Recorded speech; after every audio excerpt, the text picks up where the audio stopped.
There's a lot happening right now. We have the IRS sending out letters to US citizens. I'm going to cover that. And also I'm going to discuss more like of an idea, give you an idea of how far we could potentially go and when this bull market could potentially end. I like to go back in history of different bull markets that we've experienced to kind of get an idea of what we can experience with this one as well. But first we have this. This is going to affect everyone in the United States, not just these people, okay? Bitcoin held on exchanges for over 3 years will be transferred to the state in California under law passed by the assembly. So what does this mean? It means that California residents are going to be, having their Bitcoin essentially stolen from them by the government. And it makes me think back of when I first heard about the strategic reserves and how they were going to actually get Bitcoin. Like for instance, Ross Ulbricht, yes, he's free. That's great. People are giving him Bitcoin. Why do they have to give him Bitcoin? Didn't he already have 166,000 Bitcoin? No, the government stole that from him and they're going to use that for their strategic reserves. So this is one example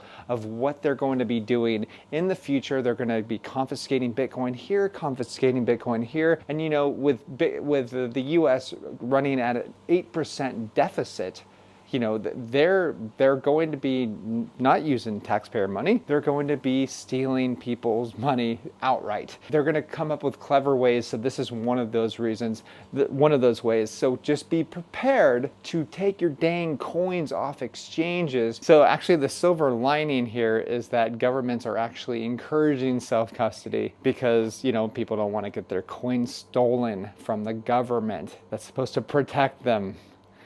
I mean, guys, wake up. Like, this is the type of people that you're dealing with that are running your country. So now Trump says the debt limit should be entirely scrapped to prevent an economic catastrophe. So stop for a second.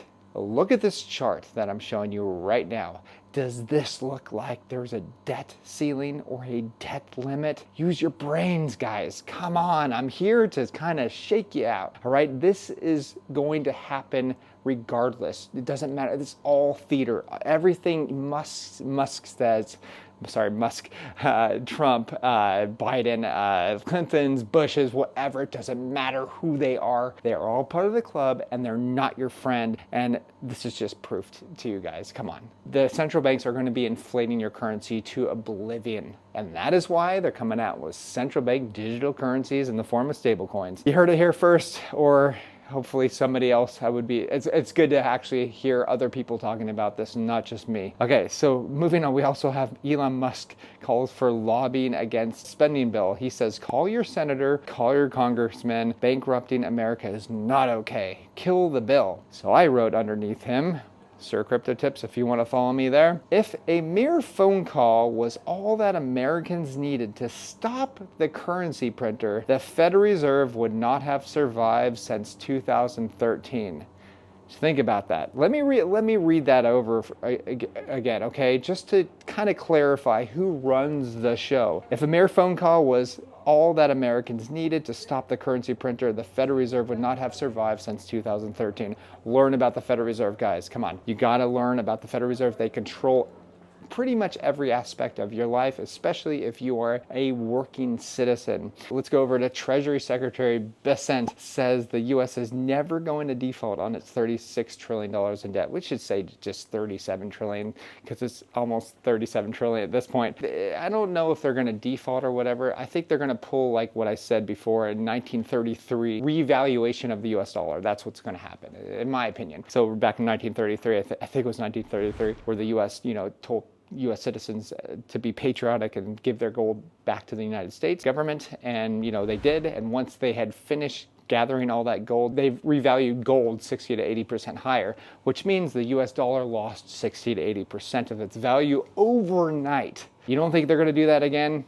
Please, guys. Fool me once, shame on you. Fool me twice, shame on me. And how many times are you guys going to be fooled by the U.S. government? Come on now. Let's go over to the IRS, which is another arm of the Federal Reserve. So they wrote that this was one of the letters that I've looked at on Twitter. It says, we have informed you that you have or had one or more accounts containing virtual currencies, but may not be reporting them accurately. And so it also says underneath there, after reviewing the information below, if you believe you didn't accurately report your virtual currency transactions on a federal income tax return, you should file amended returns or delinquent returns if you've already filed a return, essentially. And if you do not report your virtual currency transactions, you may be subject to future civil and criminal enforcement activity. So what's this saying? My take on this is that not everybody has reported their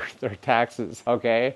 It's not a funny thing, I'm just saying, but here's the thing that makes it funny is that I think they're trying to fish a little bit. They're like, okay, who did this? Let's do one more scare tactic, because, you know, the IRS is a scary bunch of people. You know, they throw people in prison for the rest of their lives if they don't pay their extortion fee. So with that said, just make sure you're not hiding anything. If you have been, you know, trading or whatever, you've made profits and your coins are on a centralized exchange, you're gonna be found out, okay? Like, there's no point in hiding that. So just be aware, and you don't want to mess with the IRS anyways. These guys are ruthless. So let's move on to this. President Trump says, too late, Jerome Powell must lower interest rates now. The puppet never tells the master what to do.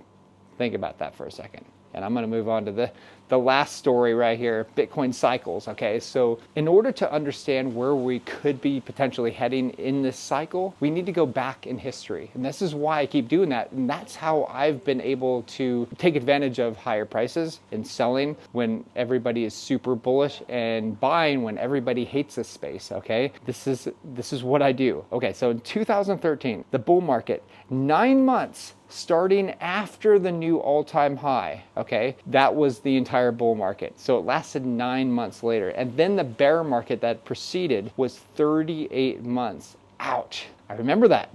That was harsh, and there wasn't Twitter. I mean, there was Twitter. It was hardly anything. There wasn't YouTube channels telling you, hey, you gotta hold. You didn't have anybody holding your hand, okay, back then. You really had to understand Bitcoin to hold on to all that volatility. So in 2017, the bull market lasted 10 months starting after the new all-time high. And then the bear market was 33 months. Now, 2021, the bull market lasted 12 months after hitting all-time highs. And then the bear market lasted 27 months. So right now, we are sitting at month 15. So that is actually much longer than we've experienced in the past. And so that is one of the reasons why in the past I'm like, you know, I think we're going to top between first and second quarter. Well, I was dead wrong on that. So I can totally admit that. But here's the thing, like, how much further do you think we're going to go? Now, one of the reasons why I think that the 2021 one didn't last as long is obviously because the lending platforms went down. You had Anchor Protocol going down, which took everything else with it, including FTX. And I think that we would have been well over $100,000 if that stuff didn't happen. And now here we are, you know, 2025, we're experiencing 15 months, which is only 3 months more than the 2021 bull market. So what I take from this is that we are much closer to the very top of this bull market than most people realize. Now, I said in the last video that I did, I think we could last till November or December. Maybe we go in a little bit more after that, but I would definitely be looking to, I'm not buying anything right now, but I would definitely be looking to take profits. And if you do want to follow me and when I take profits, check out learningcrypto.com, because, you know, we did take out pretty much near the top of the market. And that was back in November when it hit about $110,000. It hit just under $110,000. And so that's where we stand right now. And we are going to definitely be looking forward to alt season. And once alt season starts happening, that is when you really, really need to start preparing for the next bear market, because that is coming, regardless of whether or not your favorite influencer says it's not, or it is coming. It's coming, okay? Anyways, that's all I have. Like and subscribe. Talk to you soon.